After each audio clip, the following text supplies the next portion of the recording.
ओम शांति। आज 27 जुलाई 2026 के सोमवार के प्रातः मीठी मीठी मधुवन मुरली के बाप दादा के मधुर ईश्वरीय अनमोल महावचन सुनते हैं। मीठे मीठे प्यारे प्यारे बाप दादा ने कहा, मीठे बच्चे, सारी दुनिया में तुम्हारे जैसा खुश नसीब कोई नहीं। तुम हो राज ऋषि, तुम राजाई के लिए राजयोग सीख रहे हो।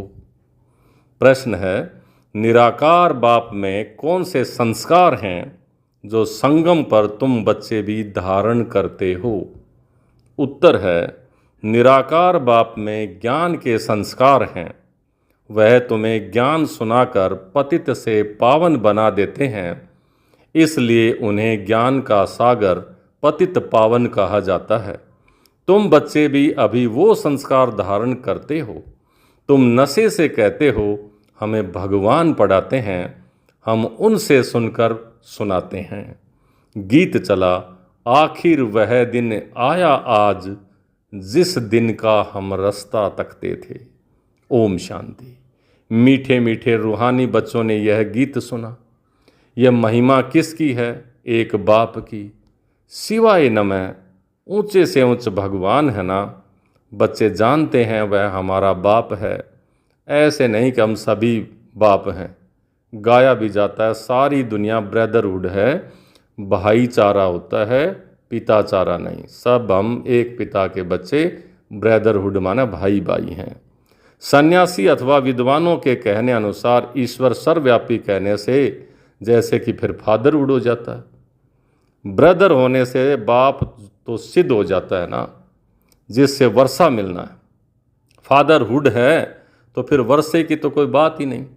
बच्चे जानते हैं हम सभी आत्माओं का बाप एक है।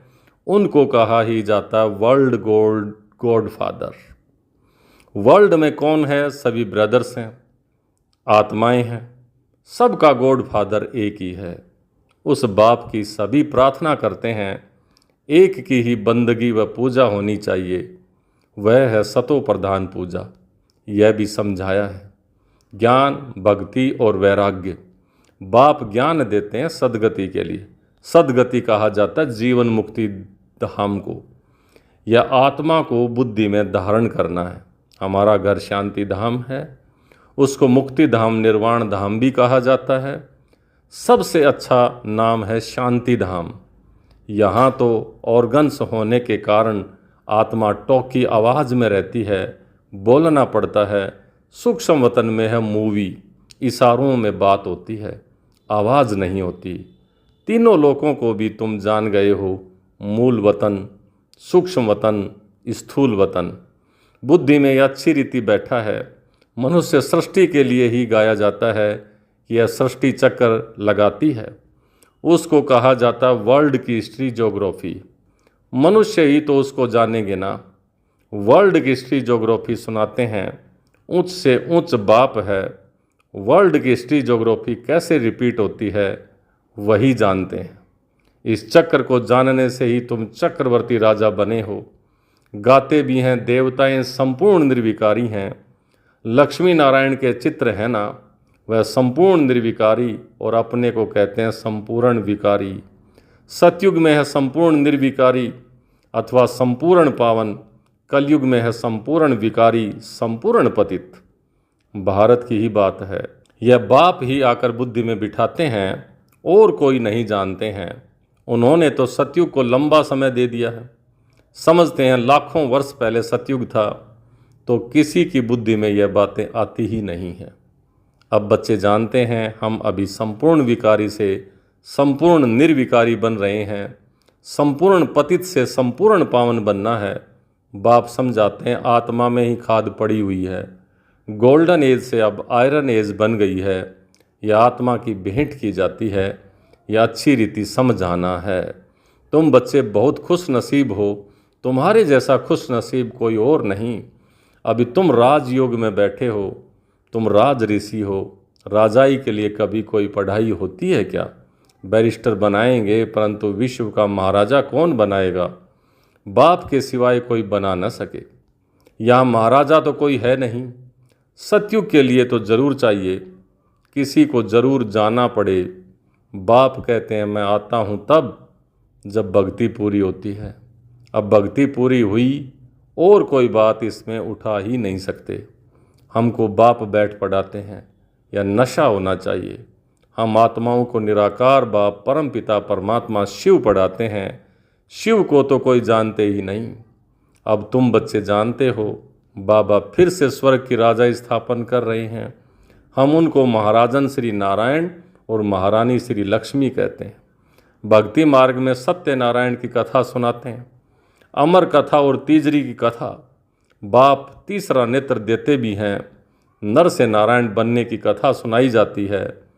वही बातें जो पास्ट हो जाती हैं वह फिर भक्ति मार्ग में काम आती हैं।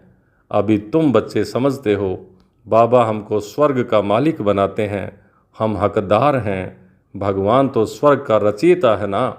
हम भगवान की संतान हैं तो हम स्वर्ग में क्यों नहीं हैं? कलयुग में क्यों पड़े हैं? परम पिता परमात्मा नई हमारे लिए नई दुनिया रचते हैं। पुरानी दुनिया थोड़े ही रचते हैं। पहले नई दुनिया बनाते हैं, वो फिर पुरानी हो जाती है। उसके बाद फिर पुरानी को तोड़ेंगे। तुम जानते हो हम सतयुग के लिए राज्य ले रहे हैं। सतयुग में कौन होंगे? इन लक्ष्मी नारायण की राजधानी डिनाइस्टी होगी। और भी तो राजाएं होंगे ना, जिनकी निशानी है विजय माला। बच्चे जानते हैं अभी हम विजय माला में पिरोने के लिए पुरुषार्थ कर रहे हैं।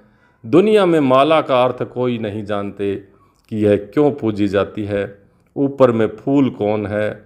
माला को फेरते फेरते फिर फूल को नमस्ते करते हैं, फिर माला फेरेंगे। माला बैठ सिमरते हैं कि कहाँ बाहर ख्यालात न जाएं। अंदर राम राम की धुन लगाते हैं जैसे कि बाजा बजता है, परंतु प्रैक्टिस करते हैं। यह सब है भक्ति मार्ग की बातें। हाँ, बहुत भक्ति करने वाले सिर्फ कोई विक्रम नहीं करेंगे। बहुत भक्ति करने वाले के लिए समझेंगे कि यह सत्यवादी होगा। मंदिर में माला रखी होगी, माला फेरते मुख से राम राम कहते रहेंगे। बहुत लोग समझते हैं भक्ति में पाप नहीं होता। कहते हैं नौदा भक्ति से मनुष्य मुक्त हो जाते हैं, परंतु होता तो कुछ भी नहीं। यह एक नाटक है। उसमें सतो प्रधान, सतो रजो तमो में सबको आना है। वापिस एक को भी नहीं जाना है बीच में। जैसे ऊपर में जगह खाली हो जाती है, वैसे यहाँ भी बहुत जगह खाली हो जाएगी।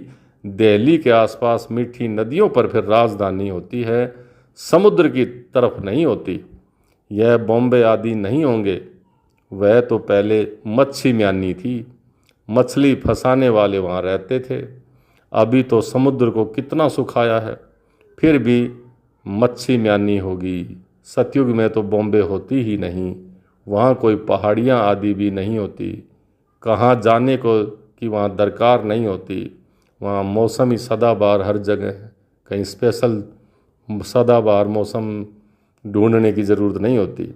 यहाँ मनुष्य थकते हैं तो जाते हैं रेस्ट लेने। सतयुग में थकने की कोई बात ही नहीं होती, कोई प्रकार की तकलीफ़ नहीं होती। तुम स्वर्गवासी बन जाते हो, रिंचक भी तकलीफ़ नहीं होती।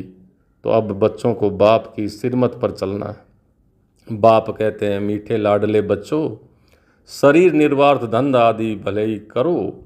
स्कूल में स्टूडेंट पढ़कर फिर घर में जा कर के दोहराते हैं, पढ़ते हैं, घर का कामकाज भी करते हैं। यह भी ऐसे ही है। इस पढ़ाई में तो तुमको कोई तकलीफ़ नहीं है। उस पढ़ाई में कितनी सब्जेक्ट होती हैं, यहाँ तो एक पढ़ाई और एक ही पॉइंट है, मन मना भव। इससे तुम्हारे पाप नाश होंगे। भगवानोवाच है ना। वह समझते हैं गीता भगवान ने द्वापर युग में सुनाई, परंतु द्वापर में सुना करके क्या करेंगे। श्री कृष्ण के चित्र में लिखत बहुत अच्छी है। यह लड़ाई तो एक निमित्त है। सब मरेंगे तब तो वापस मुक्ति जीवन मुक्ति में जाएंगे।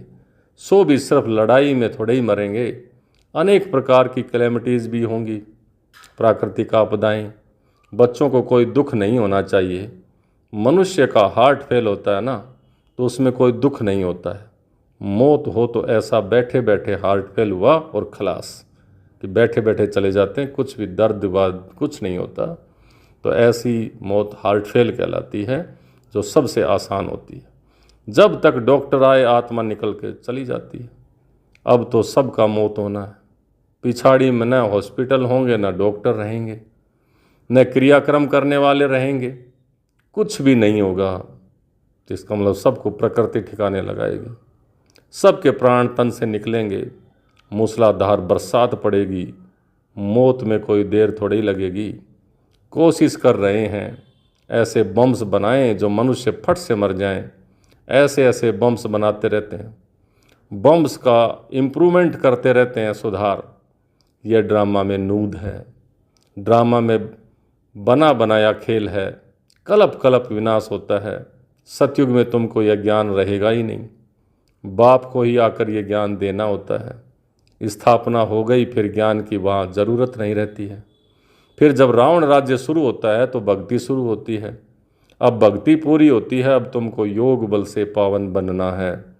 पावन बनने से ही सुख धाम शांति धाम में जा सकते हैं।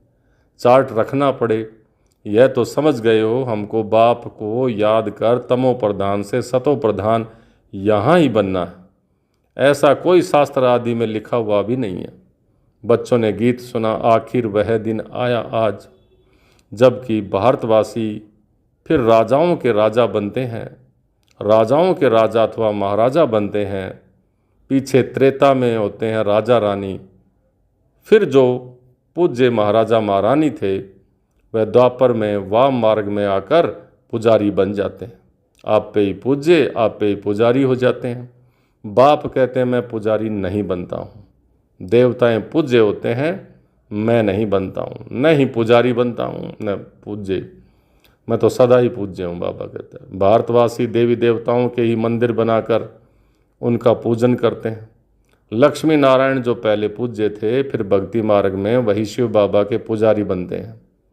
जिस शिव बाबा ने महाराजा महारानी बनाया, उनके फिर मंदिर बना करके पूजा करते हैं। विकारी भी कोई फट से नहीं बनते हैं, आहिस्ते आहिस्ते बनते हैं।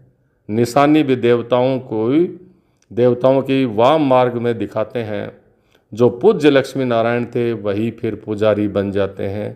पहले पहले शिव का मंदिर बनाते हैं, उस समय तो हीरों का कट कराए लिंग बनाते हैं पूजा के लिए। यह किसी को भी पता नहीं है कि परमात्मा छोटी सी बिंदी है। यह तुम अभी समझते हो कि बड़ा शिवलिंग नहीं। मंदिर तो बहुत बनाएंगे, राजा को देख प्रजा भी ऐसे ही करेगी। पहले पहले शिव बाबा की पूजा होती है, उनको कहा जाता है ए बेचारी सतो प्रधान पूजा। फिर सतो, फिर रजो, फिर तमो में आते हैं। तुम रजो तमो में आए हो तो नाम ही हिंदू रख लिया, असल में थे तुम देवी देवताएं। बाप कहते तुम असल देवी देवता धर्म के हो, परंतु तुम बहुत पतित बन गए हो, इसलिए अब भी अपने को देवता कहला नहीं सकते हो, क्योंकि अपवित्र हो। हिंदू नाम तो बहुत देरी से रखते हैं। अभी तुम समझते हो हम सो पूज्य थे, अभी संगम युग पर ना पूज्य है ना पुजारी। तुम क्या करते हो? श्रीमत पर पूज्य बन रहे हो, औरों को भी बना रहे हो। तुम हो ब्राह्मण, तुम्हारी आत्मा पवित्र होती जाती है। पूरा पवित्र होंगे तो यह पुराना चोला छोड़ना पड़ेगा। बाप कहते हैं बिल्कुल सहज है। बूढ़ी माताओं को धारणा नहीं होती है। बाप कहते हैं यह तो समझती हो कि हम आत्मा हैं। आत्मा में अच्छे व बुरे संस्कार होते हैं। आत्मा ने जो कर्म किया है वह दूसरे जन्म में भोगना होता है। बाप भी आत्माओं से बात करते हैं। बाप कहते हैं बच्चे आत्म अभिमानी बनो। निराकार शिव बाबा निराकारी आत्माओं को पढ़ाते हैं। निराकार बाबा में ज्ञान के संस्कार हैं, शरीर तो उनको है नहीं, तो वह ज्ञान का सागर पतित पावन है, उनमें सब गुण हैं। बाप कहते हैं मैं आकर तुम बच्चों को पावन बनाता हूँ। युक्ति कितनी सहज है, अक्सर ये कह मन मना भव। मामेकम याद करो, याद से ही तुम्हारे विक्रम विनाश होंगे। यह भी जानते हो अभी हम ब्राह्मण हैं, फिर सूर्यवंशी, चंद्रवंशी, वैश्य, शूद्रवंशी बनेंगे। हम इस 84 के चक्र में आएंगे, ऊपर से नीचे उतरेंगे, फिर बाबा आएंगे। बराबर यह सृष्टि का चक्र फिरता रहता है। सृष्टि यह पुरानी होती है तो फिर बाबा आते हैं नई बनाने। यह तो बुद्धि में बैठता है ना, यह चक्र बुद्धि में फिरना चाहिए। अब तुम सौदर्शन चक्रधारी बनते हो, जिससे फिर जाकर चक्रवर्ती राजा बनेंगे। अच्छा, मीठे मीठे सिकलिदे बच्चों प्रति माता पिता बाप दादा का याद प्यार और गुड मॉर्निंग। रूहानी बाप की रूहानी बच्चों को नमस्ते। हम रूहानी बच्चों की रूहानी बाप दादा को याद प्यार, गुड मॉर्निंग और नमस्ते। धारणा के लिए मुख्य सार। पहला, श्रीमत पर पूज्य बनना है। आत्मा में जो बुरे संस्कार आ गए हैं उसे ज्ञान योग से समाप्त करना है, संपूर्ण निर्विकारी बनना है। दूसरा, शरीर निर्वार्थ काम करते हुए भी पढ़ाई पढ़नी और पढ़ानी है। योग बल से पावन बन राजाई पद लेना है। आज का वरदान, अपनी श्रेष्ठ स्थिति द्वारा माया को स्वयं के आगे झुकाने वाले हाईएस्ट पद के अधिकारी भव। अपनी श्रेष्ठ स्थिति द्वारा माया को स्वयं के आगे झुकाने वाले हाईएस्ट पद के अधिकारी भव। जैसे महान आत्माएं कभी किसी के आगे झुकती नहीं हैं, उनके आगे सभी झुकते हैं, ऐसे आप बाप की चुनी हुई सर्वश्रेष्ठ आत्माएं कहाँ भी कोई भी परिस्थिति में वह माया के भिन्न भिन्न आकर्षण करने वाले रूपों में अपने को झुका नहीं सकती।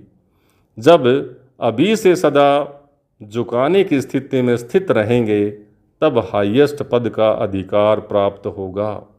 ऐसी आत्माओं के आगे सतयुग में प्रजा सम्मान से झुकेगी और द्वापर में आप लोगों के यादगार के आगे भक्त झुकते रहेंगे। आज का स्लोगन, कर्म के समय योग का बैलेंस ठीक हो तब कहेंगे कर्म योगी। कर्म के समय योग का बैलेंस ठीक हो तब कहेंगे कर्म योगी। ये अव्यक्त इशारे ज्वाला स्वरूप स्थिति में रह शक्तिशाली याद का अनुभव करो। कई बच्चे कहते हैं कि जब योग में बैठते हैं तो आत्म अभिमानी होने के बदले सेवा याद आती है, लेकिन ऐसा नहीं होना चाहिए, क्योंकि लास्ट समय अगर अशरीरी बनने की बजाय सेवा का भी संकल्प चला तो सेकंड के पेपर में फेल हो जाएंगे। उस समय सिवाय बाप के निराकारी, निर्विकारी, निरअहंकारी और कुछ याद नहीं। सेवा में फिर भी साकार में आ जाएंगे। इसलिए जिस समय जो चाहे वह स्थिति हो नहीं तो धोखा मिल जाएगा। अच्छा, ओम शांति।